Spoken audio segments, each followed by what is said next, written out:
You will not believe what I did last night.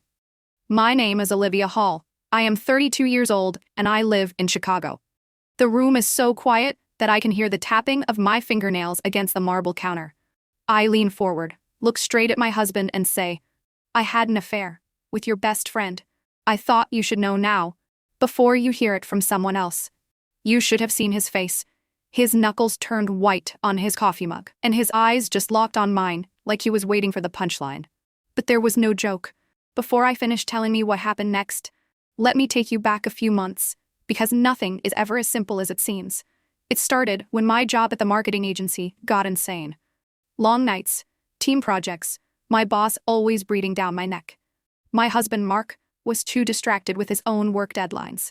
He is a lawyer, always on his phone, half listening, never really looking at me. You know what that feels like, right? When your best friend's voice becomes a lifeline. That was Craig, Mark's college buddy, who showed up at our apartment every Friday night for dinner, jokes, and drinks. Funny thing is, Craig always noticed the little things. My laugh, my new haircut, the way I struggled to keep my eyes open at the table, pretending everything was fine when my marriage felt like it was withering in plain sight. One night, after Mark fell asleep on the couch, Craig and I sat in the kitchen. I cried, and he wiped my tears, his hand shaking. We both knew it was wrong, but secrets can taste sweet when you are starved for attention. I told myself it was harmless, just one time. But one time turned into 4, then 5, and soon guilt was buzzing under my skin every time Mark hugged me. The worst part? I started to want Craig more than I ever wanted Mark.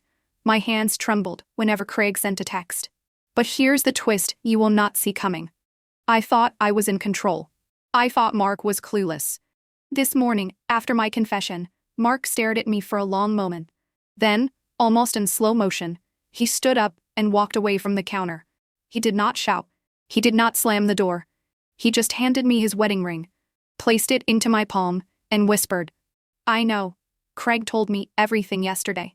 My knees buckled, and I dropped onto the cold tile floor. I kept waiting for anger, for Mark to scream at me, but all he gave me was quiet sadness. You wanted to hurt me, he said, his voice barely above a whisper. Congratulations, you did. I tried to protest, but he shook his head, eyes rimmed red, and left the apartment. Craig did not answer when I called. Turns out, loyalty is just as fragile as trust. Now, as I sit in this empty apartment, I realize the real twist: hurting someone else does not fix the pieces of yourself that are already broken. If you think revenge will make you whole, let my story be the warning you do not want to hear.